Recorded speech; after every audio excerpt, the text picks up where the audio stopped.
We're here at the America East Conference office after a 6-week journey on the AE road trip visiting all 9 member institutions. Hi again, everybody. I'm Sam Schwartz. Welcome to the AE Report. Just like that, championship season is upon us, and it all starts this Thursday with women's soccer quarterfinals. Stony Brook at Hartford on ESPN3 and Vermont at Albany on AmericaEast.tv. The semifinals will be this Sunday, and the championship will be the following weekend. The America East Cross Country Championship takes place this Saturday in St. Albans, Vermont, hosted by the University of Vermont, and you can catch that Saturday on AmericaEast.tv and all your OTT devices. Field hockey and men's soccer championships are next week. Field hockey starting on the 2nd. Maine and Cal lead their respective divisions, and in men's soccer, starting the championship on the 4th, Vermont, New Hampshire, Albany, and Lowell have all clinched berths already. In this week's Three Pillars Spotlight, UMass Lowell cross-country coach Gary Gardner discusses the decision to hold some runners from the 2016 season. Our plan was, when we recruited that class of that are now in their 4th year here, they wanted 2 chances to run the NCAA regionals, both on the track and cross country. So our plan all along the way was to sit them out one of those years. The plan was actually to do it the year before we did, and we lost the conference championship, I think, by 2 or 3 points that year.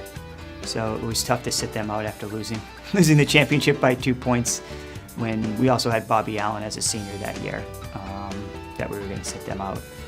So we shifted plans a little bit and ended up sitting them out last fall after winning the championship the year before. So we sat out 3 all-conference guys from 2 years ago last year. So Paul Hogan, Daharan Velasquez, and John Abraham all sat out last year, even though they were healthy, and are all back with us this year. And they wanted a chance to win another championship, obviously, and they really wanted a chance to run in the NCAA regionals, this coming year, which through the transition for the 4 years they did not have the opportunity to do. And particularly somebody like Paul, who probably could have qualified for the NCAAs 2 years ago, and didn't have the opportunity to even compete at it. It was a good time to do it, to give them 2 shots at it. And many of those kids are in majors that they're either going to stay on for a master's or in the education program. It's a 5-year program. Paul will be done in 3.5 years, so he'll start some of his master's program even this spring in engineering. So he'll end up 5 years with a master's degree in engineering. So for a lot of the guys, it works out even better in the long run for them than just staying for the 4 years. I was really happy, particularly for Bobby, who was a senior that would have been kind of left on his own there. So winning with him was pretty cool. And after being humbled a little bit last year with those guys sitting out, they're certainly hungry to come back this year and hopefully run well at the championship.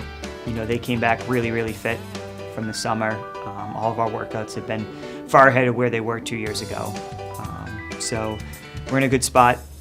Stony Brook looks pretty good too, so we know that we have our work cut out for us if we want to beat them. But we're further along than we were 2 years ago.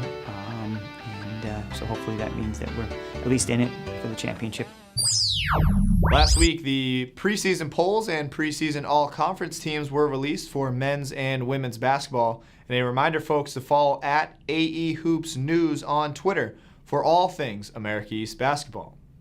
Here's a look back at the top plays since the last time we saw you. Here are the top plays. We started in Binghamton. Ball sent in, and Guillermo Rodriguez from the corner. Just a rocket off the bounce. Number 4, Lena Benwood in goal for the Catamounts. And look at that, making a dive and getting the stick on it for the save. Number 3, Gabrielle Hansen extending for the dig. And Albany's win. We go to Albany now. 2-1 Riverhawks lead, and Julia Schneider saves the game. Riverhawks win.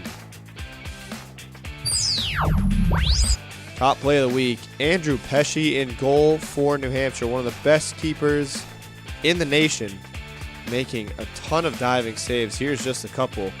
Point blank range, denies, and then lays out for the save. For all information regarding the America East Fall Championships, check out the championships menu on AmericaEast.com and tune in to AmericaEast.tv and ESPN3 for all Fall Championships coverage. That'll do it for this episode of the AE Report. I'm Sam Schwartz. Peace.